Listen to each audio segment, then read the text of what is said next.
What's up, everybody? Coy Wire here with a special edition of CNN 10. Today, we're taking a deep dive into the world of artificial intelligence and self-driving cars. Today, we're going to Curiosity Lab in Peachtree Corners, Georgia, to experience this tech firsthand. This is my first time in a Waymo. Let's go. You could call this one of the most advanced smart cities in the world. Tomorrow's technologies being tested and created today. The color printer was invented here in Technology Park. The Hayes modem, too. Now, autonomous or self-driving vehicles are being steered to new frontiers. Air package delivery systems via drones. Mobile delivery robots tested and perfected. Where are we? What is this place? I feel like I stepped into the future. This is Curiosity Lab. We are a nonprofit just inside the city of Peachtree Corners. And what we do is we help companies test and deploy their technology on public infrastructure. So that doesn't always sound super cool, but it is. I mean, you think about all the stuff that public infrastructure entails, right? Roadways, intersections, even airspace.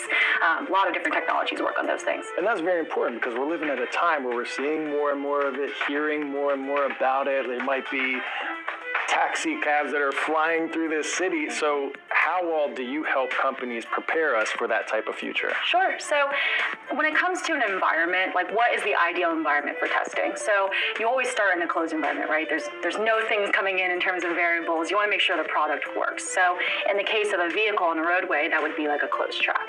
But we also know that from there, how do you get into an urban environment? How do you get into a real city? And you've got to have that middle ground. So we have a closed 3-mile loop inside a 500-acre ecosystem so that cars, technology, drones, whatever it is, can test in a real environment where there's real pedestrians, real cars, real people, real intersections.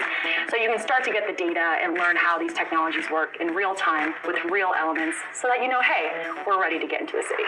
I just saw a robot fly by. I don't know what it was. Oh my gosh, I think it might have been Jita. She's a cute little thing. Basically, she's a helping hand, essentially. She is a robot that follows a subject in front of it. So it's not a self-driving one. It's not like it's doing delivery, but it's more like, you know, a robotic dog that follows you everywhere. You don't need to carry a backpack anymore. It's exactly what it is. It's a rolling robotic backpack. You open up the that inside of it, and, you know, they have different inserts. I mean, you can make it follow you like a tailgate. But, you know, it also increases accessibility for things like disabled folk or even elderly and, you know, walkable communities. If you're at the airport and you need help carrying stuff. So it's cool. The fun fact there is that its design was based off of the droids in Star Wars. So they're quite cute, I think. Now you're speaking my language. Where's my lightsaber? I feel cars whizzing behind me. So tell me what's happening here. Yeah. What are we seeing? What are we learning from what we're seeing? Yeah, absolutely. So we talk about, you know, the roadway. That is a very loaded thing to think about. There's so many things going on at all different times on the roadway. And as drivers, you know, we learn to get used to these things. You learn when someone's going to cut in front of you. You learn how to interact with different lights and different signals and different signs. And, you know, what we're doing here is we're using cameras and we're putting analytics over those cameras to show you what's happening in here. So this can be a form of AI, right? So it could be doing things like object detection. As you can see here, it's looking at vehicle. It could clock up, you know, a bicyclist or a pedestrian. We're seeing a couple pedestrians come right there. So it says unknown, and that's the part of testing, right? Is that, you know, it's still learning. It says person now as it's getting close to the camera. Yeah. But that's part of it, right? Is there are times where a truck comes through and you know, it might say person, and you're like, well, that's definitely not a person. But that's why you need the testing environment so that they can train their AI models to do better. Okay, so we've spoken about the cities, the roadways, the intersections of tomorrow. Also, there will be the cars of tomorrow that work better with that. And I understand there's a garage where we can maybe check out one of these cars, put me to work. All right, let's do it. Let's go. The company testing out their fleet of autonomous vehicles at Curiosity Lab during our visit is called May Mobility. These cars use similar technology to the brands we may be familiar with, like Waymo, but this company is particularly interested in making AVs that are more accessible for passengers who use wheelchairs, scooters, or need other accommodations. In order for an autonomous vehicle to work, you have to have a bunch of different technology, right? So you've got to have the hardware, and I'll walk through that in a minute, and you have to have the software, which is pretty much the brains of the technology. So the AI component, you're using human-like reasoning, which is basically the software component, and combining it with all the things you're gathering from the hardware so that the technology can make thousands and thousands and thousands of scenarios and decisions in real time. So you'll see here different technologies. A lot of people say this looks like a cup holder. It is not. It's actually technology. And you'll see cameras here and LiDAR sensors. We have a total of 9 cameras all around the vehicle, and then we have 5 LiDARs and radars. The other big guy here, the top hat, is basically our largest LiDAR, and that is able to look out further away so that we can see what's happening in real time. While autonomous vehicles are relatively new, LiDAR has actually been around for quite some time. It was developed in the 1960s, and it was actually used on the Apollo space missions to map out the surface of the moon. It uses lasers, shoots them out everywhere to measure distances and create an incredibly accurate picture of an environment. Here's how it works. The system fires millions of laser pulses, pew, pew, pew, every second in every direction. They bounce off surrounding objects to create a detailed 3D picture of the surroundings. That includes everything from buildings to other cars, people, and animals.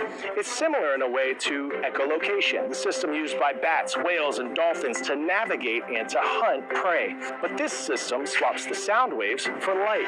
You may have seen the rapidly spinning mechanisms on some of these autonomous cars. Well, that allows them to have a 360-degree field of view to help eliminate blind spots and safely navigate the world around them. Pop quiz, hot shot, self-driving cars often use LiDAR to scan surroundings. What does LiDAR stand for? Light detection and ranging, laser identification and radar, light identification and response, looking into dangers around the route. Answer is light detection and ranging. LiDAR is a remote sensing method used to examine the surface of the Earth. So what you want to do is you want to use a combination of historical data, right, which it's accumulated over time based on different locations. So for example, let's say you're in Georgia, hot weather, right? You're in Phoenix, Arizona, hot but dry weather, and you're in Michigan where you have snow. So you want to be able to take all of those elements and have the vehicle learn from all the different weather conditions so that when it's a location, if we happen to get snow in Georgia this year, the vehicle will know what to do. But I think about, my daughters when they're old enough to be going places. I think that I would feel comfortable with them being in a vehicle all to themselves. The tech is only going to get better, right? And you would think as there are more and more autonomous vehicles on the roadways that are now communicating with each other, they're like computer brains communicating with other drivers. And so you would think that would be even safer than kind of guessing and wondering what a human might do. There's a lot of transparency and visibility into a vehicle. You have cameras everywhere, and so you can see what's happening. And so for them, in a lot of ways, they're probably a lot safer, in the vehicle. We all know that, last year, I think there were over 40,000 deaths in the U.S. from accidents, road accidents. That's things like falling asleep, texting and driving, intoxication. So all of those things can happen, with your child, right, for the future. So I would argue that for the future, and maybe even today, that these vehicles are, safe, and hopefully that's their future. And then you've got to think, too, there's others as well. I mean, you have kids, right? But there's people with disabilities, great for them. And then, people who are elderly, right? They can come in and use those vehicles. In Minnesota, we have one of our biggest groups of riders are seniors and the middle school kids. Because they, not seniors in high school. No, seniors. Yes, and middle schoolers. And middle schoolers, because a lot of times they don't have a way to get home, after school activities, and so this is a way for them to do it safely. What do you think? I want you to press pause for a moment, discuss with your friends. If a self-driving car service was widely available in your city or town, maybe they already are, would you use them? Would you trust AI over getting your own driver's license? What are the risks? What are the benefits? Thanks for taking a ride with me today on this special edition of CNN 10. I learned a lot today. I hope you did too. Be kind, stay curious, and rise up.